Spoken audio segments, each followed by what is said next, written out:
So welcome to Murray Edwards, and we are honoured tonight as we mark Stephen Lawrence Day to be joined by his mother, Baroness Lawrence, who has very kindly said that we can call you Doreen, an honorary fellow of the college, as I think you all know.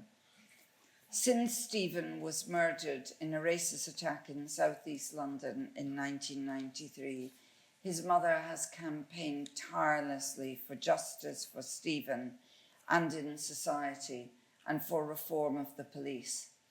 Lady Lawrence founded the Stephen Lawrence Charitable Trust in 1998 to promote a positive community legacy in her son's name. And following this, the Stephen Lawrence Day Trust was created in 2020. And I think you know we mark it slightly late because it falls in our holiday. And she has said, I would like Stephen to be remembered as a young man who had a future. He was well loved, and had he been given the chance to survive, maybe he would have been the one to bridge the gap between black and white, because he didn't distinguish between black or white. He saw people as people.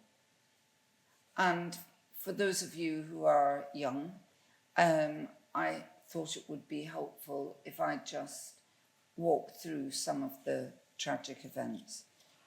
Stephen was just 18 and a brilliant young man who dreamed of being an architect, but he was murdered in a racially motivated attack by either 5 or 6 young white men while waiting for a bus one evening in Eltham. Several local residents came forward to provide the names of suspects, and a potential key witness contacted the police no fewer than 3 times after the killing and appealed for them to contact her. But after initial investigations, 6 suspects were arrested but not charged. Frustrated by the failure of the police, Stephen's family took a private prosecution for which they gained no public funds against 5 of the suspects, but were not successful in securing a conviction. In February 1997, an inquest returned a verdict of unlawful killing, and the Daily Mail named the 5 suspects as murderers. None of them sued for defamation. Over decades, there's been concern that corrupt police officers shielded the killers. In 1998, a public inquiry led by Sir William Macpherson concluded that the investigation was incompetent and the force institutionally racist. Eventually, in 2012, 2 of the 5 known suspects were found guilty of his murder. The next year, an undercover policeman revealed that he had been sent by the police to infiltrate the campaign for justice and pressurized into smearing Stephen's family. And by coincidence, that was the film I commissioned to go when I was at Channel 4 alongside an investigation with The Guardian. It was very recently announced that a separate police officer will investigate Metropolitan Police failures relating to one of the murder suspects, Matthew White, who was never prosecuted and is now dead. So that it's very moving and chilling to remember that. I'm going to sit here with you, and Jess and Atmika are going to talk with Doreen, and so over to you. Thank you. Okay, firstly, thank you so much for coming. It's a very beautiful but quite dark story that you've been able to provide an outlook on and give us a sense of justice in this country. And at least for me, you're really one of those defining figures who have pushed for that role. So I thank you for that. As a now very established figure and Lady of the Lords, how does it feel to work with and within institutions that may have first denied you a seat at the table? That's quite a big question. A seat at the table. I think the difference is because now you can be in a position to more question and not say take people to task, but I think just being in the room make people think. And a couple of times that if any of the peers would be speaking about something, they would acknowledge that I'm there. And I think that allows them to be careful and what languages that they use. I think if I wasn't there, it wouldn't be the same. And being in an institution like that where laws are made, and through Stephen's name, quite a few laws have changed in his name. And, you know, the double jeopardy laws is one of them. So you can be tried, once you've been found not guilty, once upon a time, that was it, even if you commit the crime. But now, when you have new and compelling evidence, that person could be charged again and sent to prison. And that's what happened to one of the ones who've gone to prison in 2012. Thank you.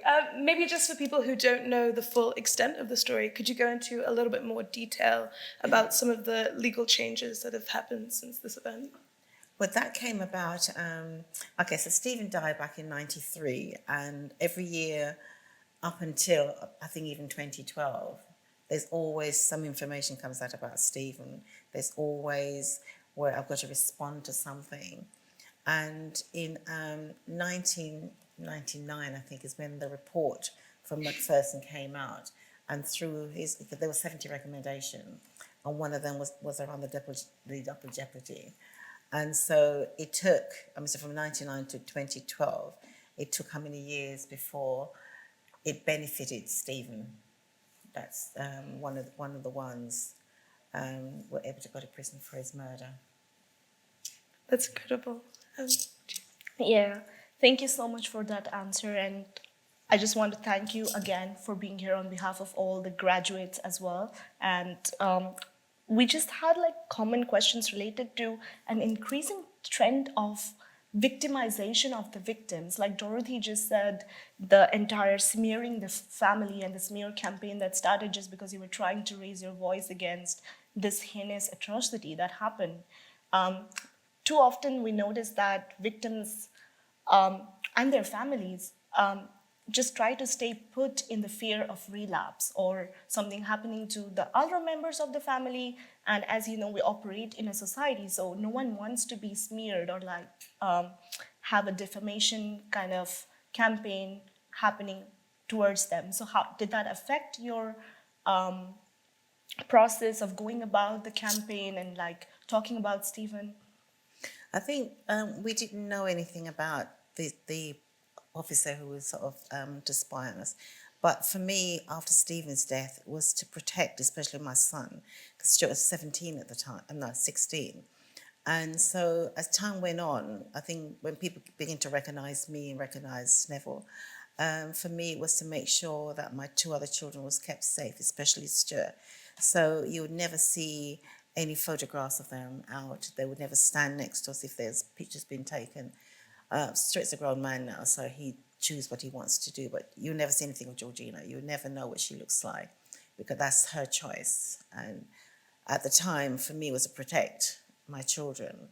I think how the police behaved in the early stages was that we weren't seen as victims. We were seen, it was as if we were the perpetrators. And so we had two officers used to come to our house. I think whether it happens in all communities, I don't know, but in the Black community, when somebody dies, people come to visit to show their respect, the condolences and that. And so my house was always full of people. A lot of them I didn't know, but they were there to show their respect. And so these officers used to come, and at the time I didn't understand nothing about how police are the service work or anything.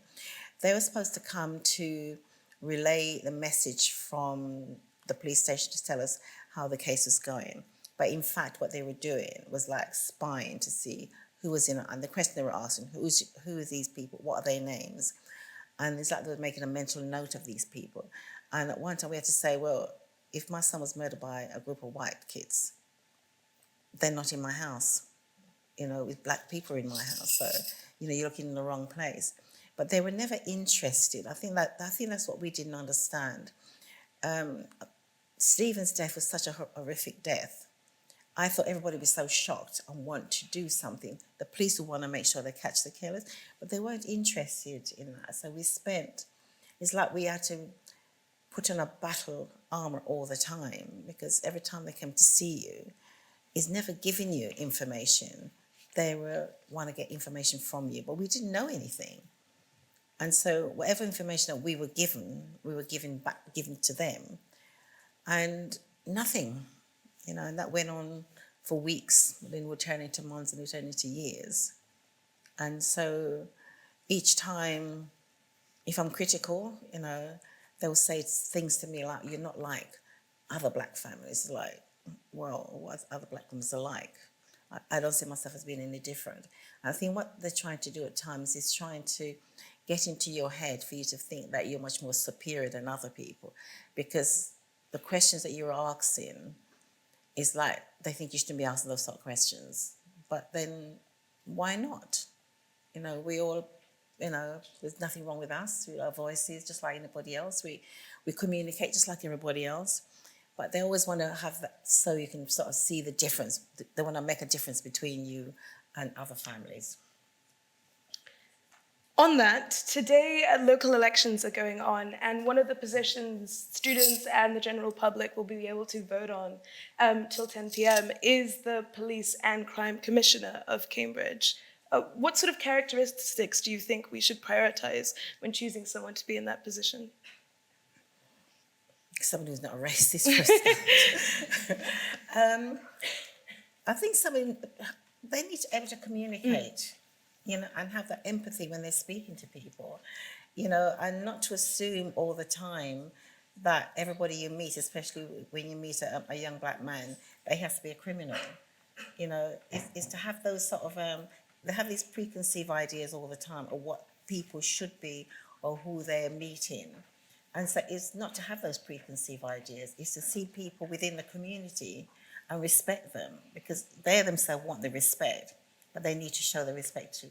So I think, I was listening to how between the police commission, what do they call I could never get the acronym right, where they're a bit like the mayor, but they're trying to do away and have both titles together, to do both jobs, but I don't think you can do that. You have to be one or the other, because the mayor look at the city and then the commissioners look at how the police operates and to hold them to account. So you can't be one of the same. I think you need to have two different people doing two different jobs. Yes, you communicate with each other, but you can't have the same person doing the same job. So it'd be interesting to see. I'm not sure what's happening here, but I know in London, it's separate. It is separate in London. So it'd be interesting to see how it happens in Cambridge. Thank you. Just going back to the legal side of things, you mentioned the double jeopardy law, and I think that was a positive step in the right direction.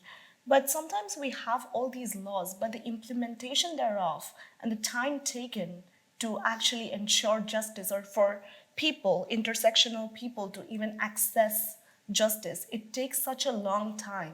So do you think that just having a law is a great starting point, but is it the only thing that is required to probably maintain the kind of stability that we want in terms of all these racist mishappenings?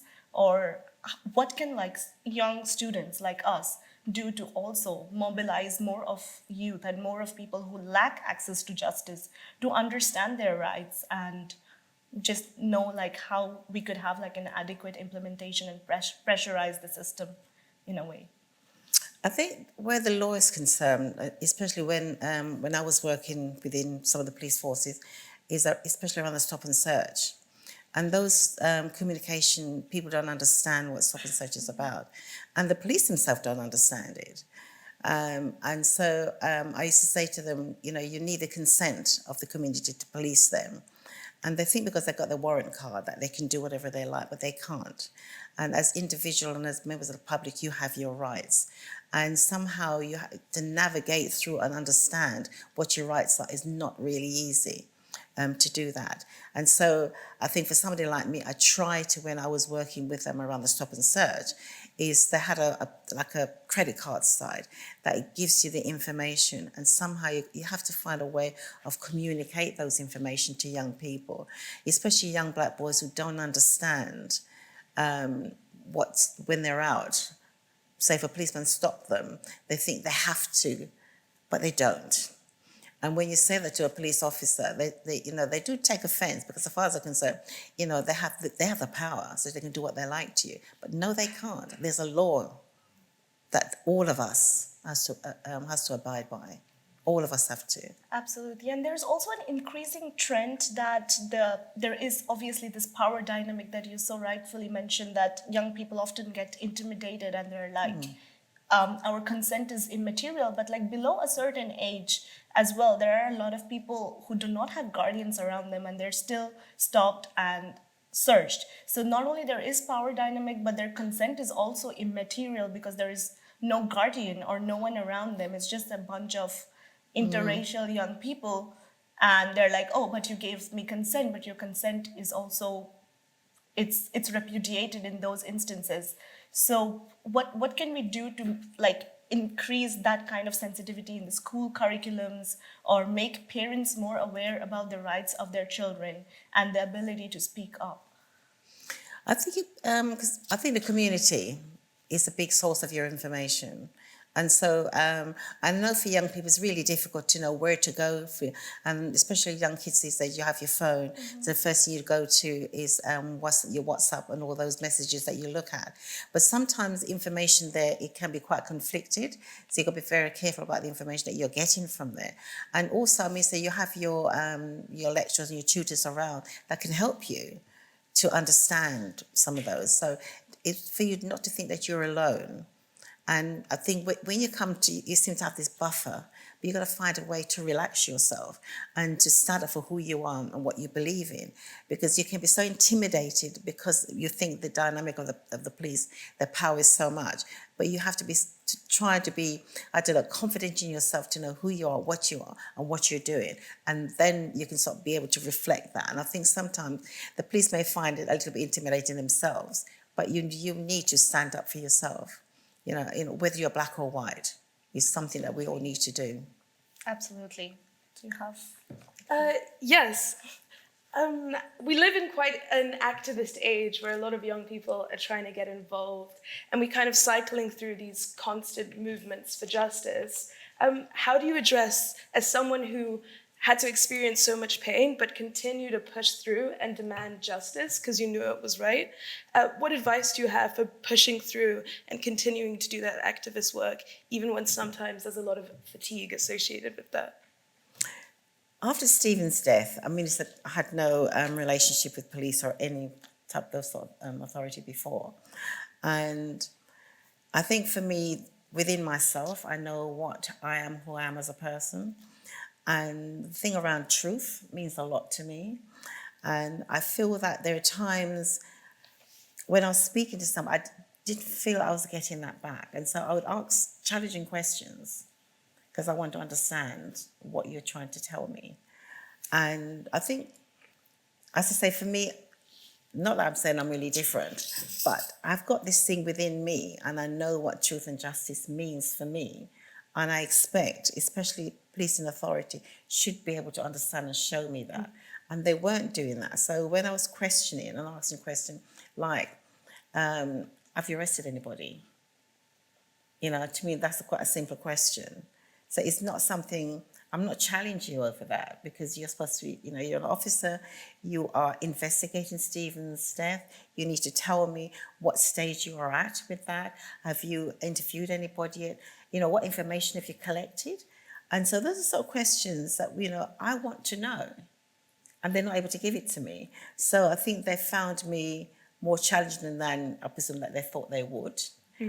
But at the end of the day, why shouldn't I expect that?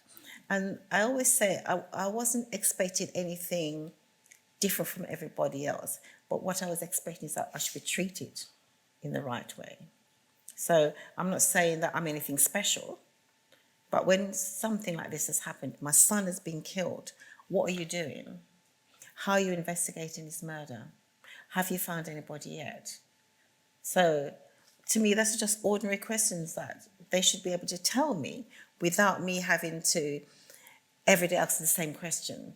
My first time of sitting in a police station, and that was the same day I met Nelson Mandela. We met him in the morning. In the afternoon and evening, we went to the police station. And because we were given so much information, which I was passing on to them all the time, we were given names, where they live, and all those information we were given to the police. So as far as I was concerned, they have enough information to go out and arrest somebody. And we walked into a room with officers sitting there. And, I'm talking quite a lot now, but I'm quite a quiet person. And so, because all the names we were given, and we had a book in the house, so would somebody write down, every time a phone call come in, a message would be written down, names are coming, that would be written down. And so I thought to myself, well, maybe they didn't get all the information that we were passing on. So I wrote all the names down. And as I walked into the room, I handed the paper to this one of the officers and said, now, these are the names that we were given. And I sat down, and people were talking around me. And I was just watching this officer as he folded the paper and folded it until it fit into his palm of his hand. And kept talking, time for us to leave. And I said to him, you're going to put that in the bin now, aren't you? And he was just so shocked because he didn't believe I was watching. Oh, no, we take everything seriously, and this will definitely be part of we're going to our, yeah. And so, then that all that time they were not doing anything. They were not fodder for all the names that we were getting. They weren't doing anything. So that proved to me from then that I had no intention of catching my son killers. And that was in 93. And that was in May, and they didn't arrest anybody till about, I think it was about the June. And towards the end of May, they arrested. And within a couple of days, they'd release them. And then that was it. Nothing more. And this is 93 until 2012, before anybody was sent to prison. Thank you for sharing that with us. Just as a follow-up from that experience, so was it that continuous need to ask questions that pushed you to sort of help everyone else and become a figure in that way, so that other quiet people could have a voice as well? I think at the time I wasn't thinking about any of those things. I don't think anybody does. I think you're thinking about what's happening to you and your family at that particular time. And as time go on, when you begin to hear about other kids, because before Stephen died, there was other young people that was murdered before him, so he was not the first. And then you begin to understand that because he was a black young man, he had to be a criminal, he had to be a drug dealer, he had to be, you name all the bad things, he had to be that, and he caused his death on himself. And that's the impression that we're giving us all the time. I know my son, he was a studious, he was doing his A-levels, he was looking to go off to uni. So there's no way Steve was involved in any of those things. And so because he had died, he didn't have his voice, I needed to be his voice. I needed to speak up for him. And for any other young person, I needed to speak for them.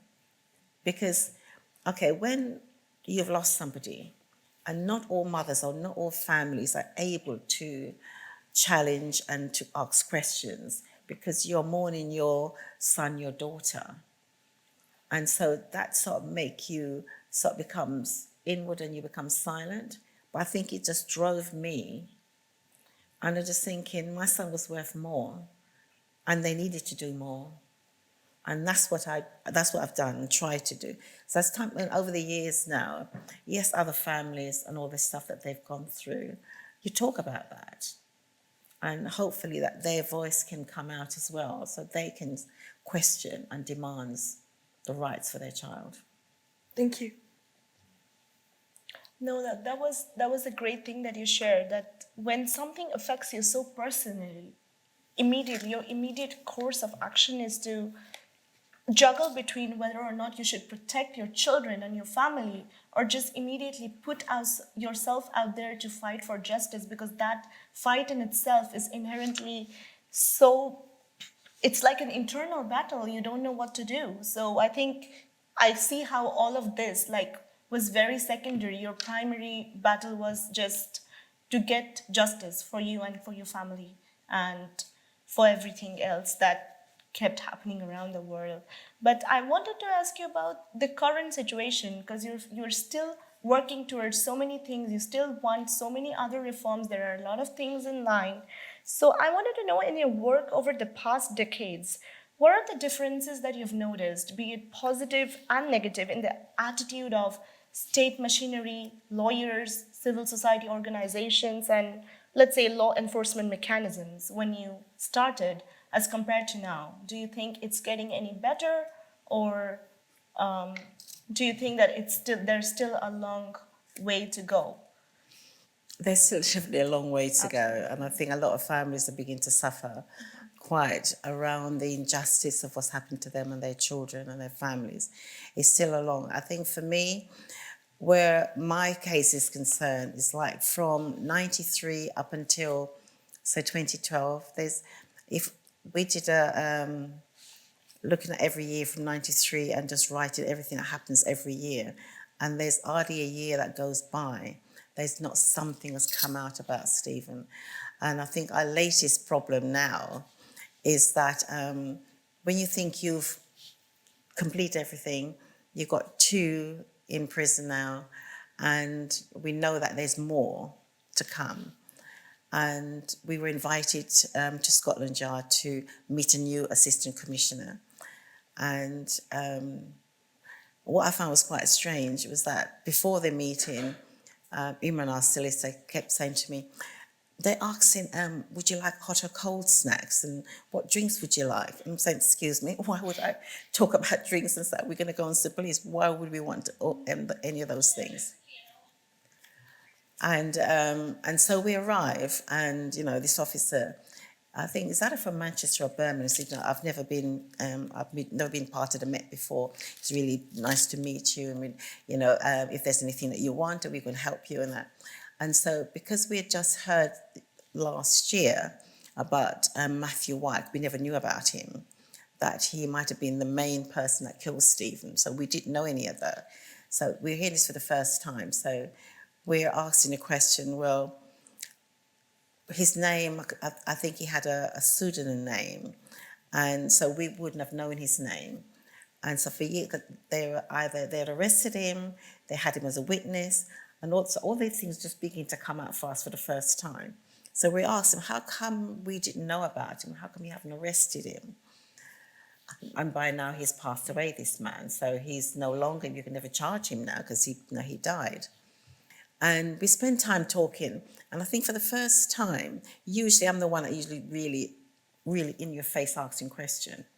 Imran, he was just so, I don't know why he was so annoyed, but he was really asking this man a really serious question and saying, you brought us here, what information do you have? And you're just wasting our time. And you could see this guy getting really defensive and said, well, I'm sorry I brought you here and for you to think that we are just wasting time. Anyway, so he promised that he's going to send us information, write to us. And I think a couple of weeks gone, we didn't hear anything. So Imran wrote to him and said, you promised to send us some information. He said, oh, I'm really, really sorry. I'll get a letter to you by the end of the week. End of the week, nothing. Imran wrote again. We still haven't heard from you. Yes, I'm coming, things have been really difficult and I'm the only person that can get this information, so I'll be with you. Nothing happened. And it went on up until January and into February of this year. And then Imran said, right, I'm going to write to the commissioner and I'm going to say, and what Imran did, he copy and paste all the correspondence, all the emails that he was writing to this officer and made a note, so it's like it becomes a really long letter now. He sent it to the commissioner. And now everybody's going, the Commissioner said, I'm, apologising now that he expects his officers to follow through what they said they're going to do. This man has now got a warning against his name. So rather than just do what you need to do, which takes us back to 93, where they keep promising they're going to do something and never do anything. And so now they're going to talk about doing a review. And so when this review is going to happen, I want Clive Driscoll, who managed to get those two convicted. We want an independent person to oversee everything. And so now, whereas it before, I wasn't going to ask any of these questions. But now, talk about doing a review, I can make demands now. So each time, rather than me being quiet, sitting back somewhere, I'm back in their face again. We want information because you promised you're going to do this. So with a bit of luck, we might get, because information is there, because Matthew White, apparently, he confessed to his stepfather about Stephen. The police knew about this. They went to visit, but apparently they visited the wrong stepfather. And then he was in prison. So in 2012, Clive had got his name, getting ready to go and visit him in prison. But then the Met decided that because he had come to retirement, that they want him to retire. I'm saying he doesn't want to retire. He wants to carry on with his work. And so they made him retire. So he could not follow through with the work that he needed to do. Hence why, right now, so in 2012, this guy was still alive because he only died in 2021, 2022. This guy was still alive. So they could have charged him. But the Met decided they want to retire him. And he retired and he said to the new person taking over, I'm here to help you. I can help you. I've got things to follow through. They didn't want to know. They did not follow through. They did not have Clive help them. So now I can make a demand. I want Clive to be the investigating officer now because he's the only one that managed to get the conviction. So, all of these things is really, really serious. And you'd think after this year, it's 31 years since Stephen died. And most families and most things, the police would have dealt with it. And so as a family, we're able to grieve and get on with our lives, but we've not been allowed to do that in all these years. We've not been able to do that. And it's the thing with, so people said to me I'm not bitter about anything. I really am not bitter. I don't have that hate and stuff, because when you have that boiling inside of you, it makes you a different person than what you really are. And I can't allow myself to be anything like that. Hence why the stuff that I do is looking at how do we help young people, the foundation, looking at classrooms, careers and stuff like that, which is what I want to see help young people. So I don't want to walk around thinking, oh, I'm hating this, but I can't do that. So if I'm challenging, it's because you make me want to keep challenging you. Thank you. Thank you. Earlier today, we did open up the floor to a few of our graduates to ask a few questions, and the questions came through. I think Andrea is here. She says, considering the pain and grief that you have endured throughout the pursuit of justice, what sources of strength and resilience have helped you navigate this journey and continue your advocacy? I think people really, the community, they've shown me a lot of empathy, and I think I've drawn strength from that. Because, I've always said I would never have done this, I couldn't do it by myself. So I've always had the support of others. And I use my faith as well, just sort of what I believe in. And that's what sort of kept me, because I think without that, and without the support of other people, so I never did it all by myself. There's always somebody there helping and supporting. And that is how I think I've managed to still be here and be able to talk and not, get myself in some sort of institution where I've can't communicate anymore. Yeah. Yeah, I just want to say thank you so much for your resilience and determination in these efforts, because I think it's very easy to be discouraged since there are such horrible things happening in our society. But it's always important for us to be resilient and keep fighting for what we believe in. So thank you for that. Thank you. You also did have a follow-up question, like a second question. Do you want to go? Okay, so my second question was, which you already touched a little bit on, but it was on how do you perceive the progress made in addressing the issues of police failures, and what do you believe still needs to be done to ensure that justice happens? Years ago, I thought one of my things was we should get rid of, especially 93, we should get rid of all the police and start all over again. Because I thought the corruption and stuff that was happening during that time, that we should get rid of all of them and start again. And I don't know, they made a film back in, that probably 99, 2000, where they had an undercover police, he was a journalist. So he went to police academy, or where police go to train. And so he himself was, say, training to be a police. And during that time, he was recording and filming all the trainee police officers. And the things that he was recording is about these new recruits, talking about what they want to do to Black and Asian people, chop their legs off and all those sort of stuff that they were talking about. And all of this was recorded. And at the time, David Blunkett was the Home Secretary. I think it was the BBC who did that filming. And the film was going to come out. And David Blunkett even went to court to try and stop it from coming out. But he couldn't. And when we saw that, you realise that even the new officers are coming in, they still have the same mentality, the same racism. So nothing about them, you could see that will change. Over the years, have they changed? When I used to be part of, in the Home Office, and used to have senior officers, my thing is that I understand that some senior officers understand what it is that they need to do in order to change.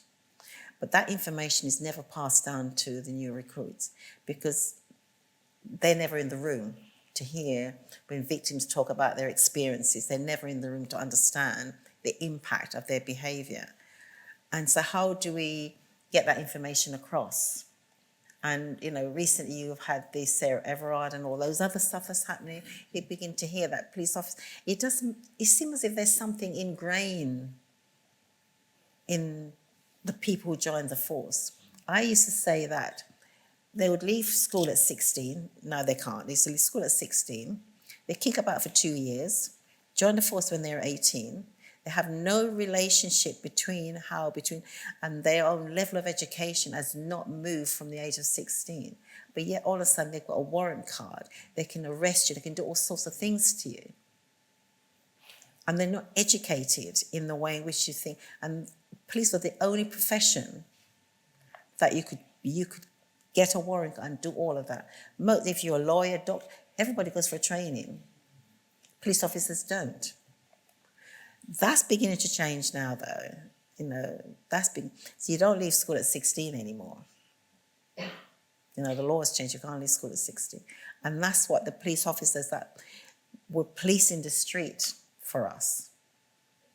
They have no relationship of understanding how a community and how you approach a community, how you speak to individuals, because they don't have that, that education to do that. There has to be an increase in education programs, and that there may be some sort of disconnect between physical training and training of the mindset and the mentality of these officers. So I hope that these things are implemented in the future. It'd be good to see that. Okay. No, you mentioned at some point that there were like a lot of fake charges on in terms of the like a lot of victimization also has fake charges, and there were a lot of charges about drugs and everything related to your very own son.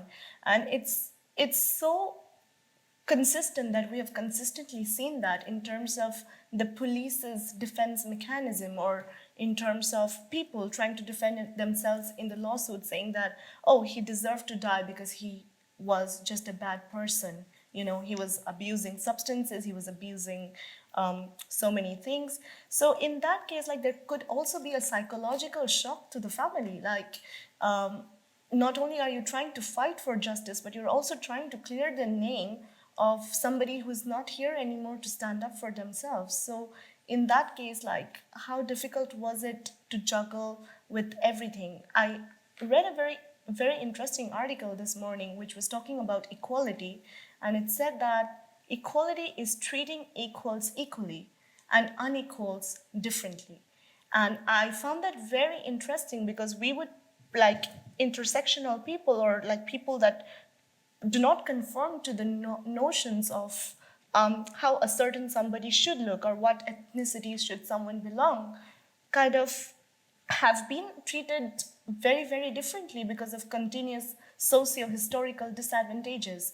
So do you think that there should be something that should be done differently to kind of uplift these kind of marginalized communities and bring them to have a voice? I think society these days is very difficult for young people, really difficult, because Mr. Like, you are students here, you're sort of juggling how you afford to eat, how you afford to pay your rent and all the rest, as well as try to study, you're working.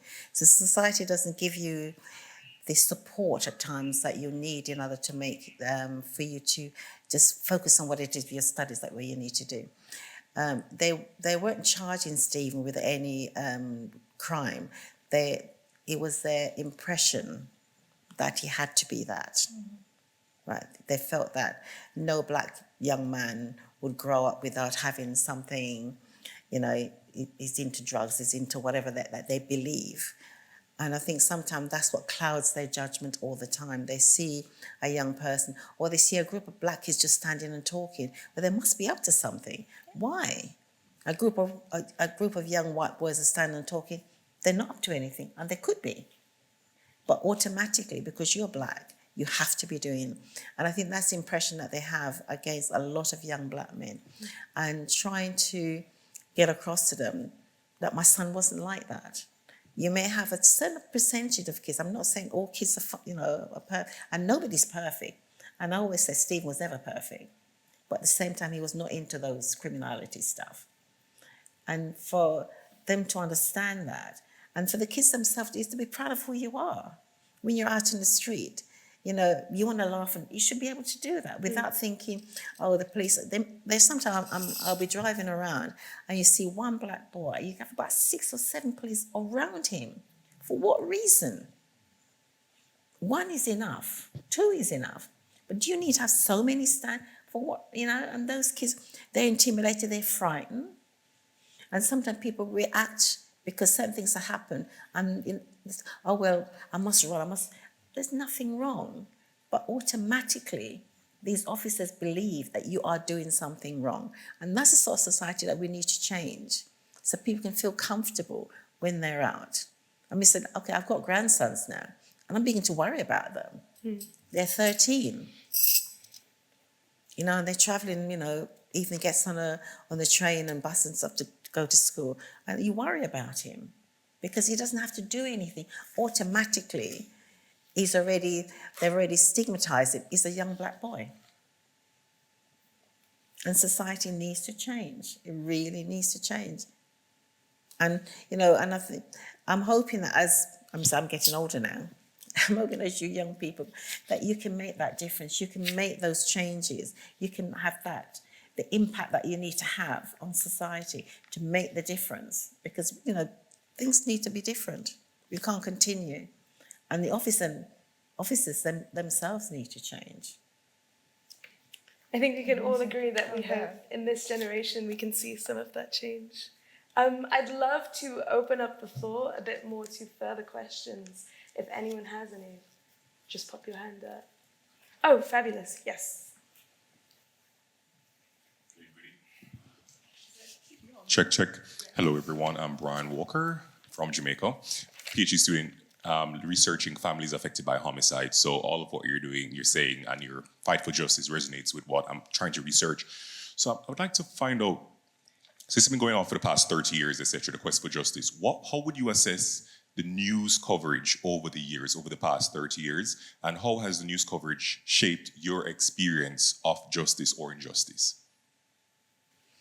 I think when Stephen died, there was news, but not enough. And I remember we had a MP who was of the area, Peter Bottomley, and he came to visit, and I asked the question, does the Prime Minister know about my son? And he sort of looked at me, well, no, he doesn't know about my son. But a couple of weeks later, someone else was died, a young white boy was killed. Of course, everybody knew about him. I just feel that when you look at how the justice system and how it works, it doesn't work for all of us. And sometimes I don't know what can we do to change it? And I think by having your voices, because I think we all can make a difference. I don't see myself as being the only person that can make that difference. We all can, and we all should, and not hoping that someone else will do it for us. After the inquiry in 1999 when it came out, now a lot of the kids that were being killed, young black boy, there's an Asian who was being killed, and the knife attack was really rampant. And just after the inquiry, you begin to hear a lot of more young black boys being killed, but they're being killed by other black boys. And so the police called it black and black crime. They set up this thing called Trident. And I asked the question, how many of those boys who are being killed, how many perpetrators have you arrested and been in prison? Well, they haven't. Now, black and black crime, they didn't see it as an homicide, by having it as black and black, you're not saying that somebody's been murdered. They have enough CCTV, which I tell you, you've got enough CCTV out there, you know who's committing these crimes. And for me, I don't care who they are, black or white, you arrest them, you lock them up because they've committed a crime. But they weren't doing that. And that went on for years and years and years. It's only now you hear when a young black boy is being killed, they talk about a homicide. They know who was committing the crime before, and they did nothing. And a lot of these kids in the early days, it's different now, it's a completely different thing now. They were carrying a knife to protect themselves because the police was not protecting them. And all of that is shifted now. So it's so rampant about these kids who are dying on the streets now. It is so, the police can arrest them, the cameras are all over. There was one young man who, we were having a vigil at where Stephen died. And yes, he was taller than all the other kids that was there. Now, there was nothing about him, he wasn't wearing anything with his name or his address on it. The police found him. Whether he was shouting loud and everybody's, I have no idea. But the police went to his house and found him. How do you do that? You can if you want to. And my thing, when I kept asking a question about this Trident, nobody was arresting anybody. And those crimes continue until now it got to the point that so many kids are dying. And it's only now they're talking about how many kids have died since January, and, they intend to do something. But they weren't doing anything to start off when those things start happening. And if you did, if you were arresting those people who were doing it, I don't think we would have the epidemic as what we have now. They weren't doing it. Thank you. Do we have any other questions? Yeah. Rosie. Great.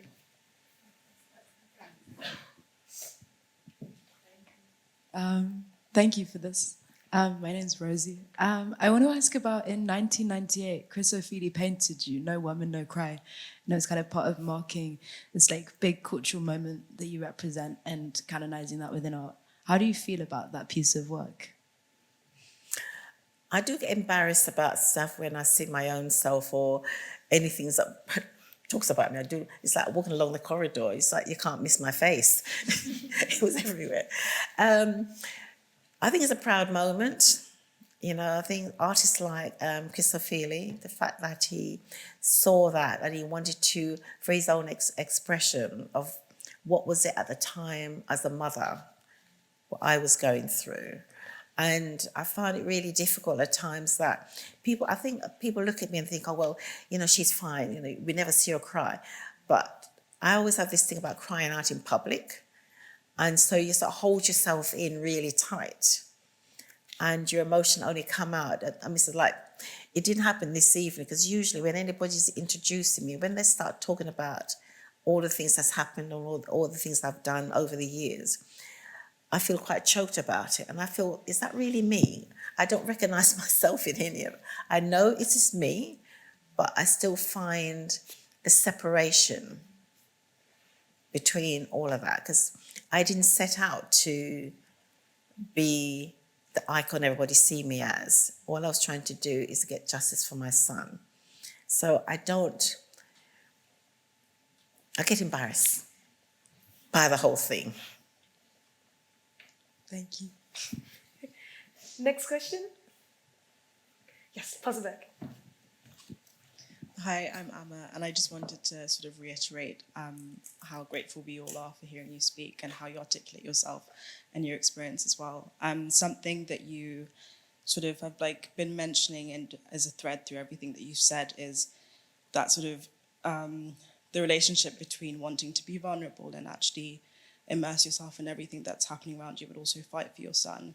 And you spoke about the importance of community and how that helped you to remain resilient and keep pushing. And I think something that we were talking about today is how there is a sense in many ways that the way the world is going these days, there isn't that sense of community, that strong sense of community, which allows us to feel confident with I have two younger brothers. When they go out, I worry about them all the time. There isn't a sense of community that allows us to feel protected by the police, for starters, like you mentioned, but also like people around them will also jump to their aid and to support them. So I was wondering, with all the work that you've done, what do you think the biggest challenge we face as civilians is in making sure that those bonds between communities and within ourselves are strengthened and we are able to maintain that and rebuild that? I don't know. I feel that our communities should be like our shield. And many a times, rather than us looking to our community, we look in somewhere else when it's not there. And as I said, part of the stuff that we're doing around our the foundation is looking to see how the community can support each other. What is it that you want within your community, whether it be housing, something that's not right, what it is so you can speak out. And as I say, sometimes the challenges that we need to make to authorities, because we don't do it enough. I sit in the House of Law sometimes and I hear the ministers say, well, the government is putting X amount of millions of pounds into, whether it be the railway or whatever. My question is, where is it? Because I can't see it. And so those are the sort of questions we need to keep asking. So when they're telling you they're doing X, Y, Z, you need to have proof. Unless you can see proof, as far as I'm concerned, it's not done. And so every time they say, oh, we're spending millions of pounds and we're investing in this, excuse me, but where is it? Because the community can't see it. You know, there's no reflection of the impact it should be making, and the community feel, okay, my water rate is going down because you're solving, or the sewage is going in the rivers. And they keep telling, oh, we're doing X, Y, Z, but we're not benefiting from it. So we have to use our voices. I think many times we're not, and challenge where we need to challenge. And not because you think they're government or wherever. You need to ask them questions. Like now, it's time to vote. So where's your votes going to go? And all of those MPs coming to talk to you, you want to ask them, what are you going to do for me? What changes are you going to make? And someday you're going to be able to hold them to it. Thank you. Thank you. Any more questions? I think we can just take a last one and then we have to close the session. Hi, thank you so much for coming to speak to us today. So you spoke a lot about kind of how the main crux of the process of getting justice for your son kind of revolved around negligent under-policing of particularly white people charged with racially motivated crimes. I wonder if you had any thoughts on kind of the parallel system we're seeing of the over-policing of communities of colour and sort of the disproportionately long or harsh sentencing of people of colour for crimes that, say, a white perpetrator would not receive. And sort of, I know you were discussing kind of, if you commit a crime, you should be locked up or punished duly for it. I was wondering if you had any thoughts on kind of how we would approach changing policing in a way that ensures that there is no under-policing nor is there over-policing of certain groups. How do we sort of reach a stage of equity where punishment fits crime regardless of who is perpetrating it? Well, that's difficult because I think that's all to do with the law, how that happens. But I think what happened around George Floyd and the demonstration that came out, especially, I'm going to talk about what happened here in London and across the country here. The fact that everybody was there. You didn't just have the black community out. You had everybody came out saying it is wrong. And I think this is what we all need to do, is take responsibility. And that when you see something, is to call it out when it's happened. And that was a good example of what happened and how everybody, and I always say that, you know, like within our family, we have mixed race. So it's not a case that, you know, you have, and society eventually you're going to have more mixed race than white or black because intermarriage and all of that is happening. And the fact that we can come out and stand together, and that should be a sign of that we want to see things change and we need to use our voices to make it happen. Great. I know all of you have so many more questions, and this was such an inspiring talk about a family that fought for justice and is continuing to fight for justice for so many years, decades at a stretch. I think it's a story of resilience, it's a story of perseverance, and it's a story of getting your voice heard. That's the most important part, even under the most extenuating circumstances. And it is so inspiring to have you sit with us today and say all these things and just communicate the way you have communicated. I think it's only a very, very strong individual who knows exactly what they want and where they want to get to, who is able to do that. So thank you so much for doing this.